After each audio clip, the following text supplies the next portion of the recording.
ಮುದ್ದು ಮಕ್ಕಳೇ, ಎಂಟರ ಮಗ್ಗಿಯನ್ನು ಬರೆಯುವ ಮೋಜಿನ ವಿಧಾನವನ್ನು ಕಲ್ತ್ಕೊಂಡು ಎಸ್ ನೋಡಿ ಏನು ಮಾಡ್ಬೇಕು. ಮೊದಲೇಗ 0ದಿಂದ 8ರವರೆಗಿನ ಸಮಸಂಖ್ಯೆಗಳನ್ನು ಬರ್ಕೋಬೇಕು. 0ದಿಂದ 8ರವರೆಗಿನ ಸಮಸಂಖ್ಯೆಗಳ ಕೆಳಗಿನಿಂದ ಮೇಲಕ್ಕೆ 0, 2, 4, 6, 8. ಅದೇ ರೀತಿ ಈ ಸಾಲಿನಾಗೂ 0, 2, 4, 6, 8. ಒಂದೇ ಸರ್. ಎರಡಕ್ಕೆ ಏನು ಮಾಡ್ಬೇಕಂದ್ರೆ 0ದಿಂದ 8ರವರೆಗಿನ ಸಂಖ್ಯೆಗಳನ್ನ ಮೇಲಿನಿಂದ ಕೆಳಗೆ ಬರಿಬೇಕು. ನೋಡ್ರಿ 0, 1, 2, 3, 4. ಇಲ್ಲಿ 4ಕ್ಕೆ ನಿಲ್ಲಿಸಿವೆ. ಈಚೆ ಕಡೆ ಸಾಲಿಗೆ ಬರ್ಬೇಕು.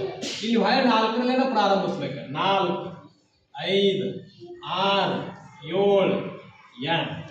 ನೋಡ್ರಿ 8ರ ಮಗ್ಗಿ ರೆಡಿ ಆಗೈತೆ. ನೋಡೋಣ ನೋಡಿ 8 1 8, 8 2 16, 8 3 24, 8 4 32.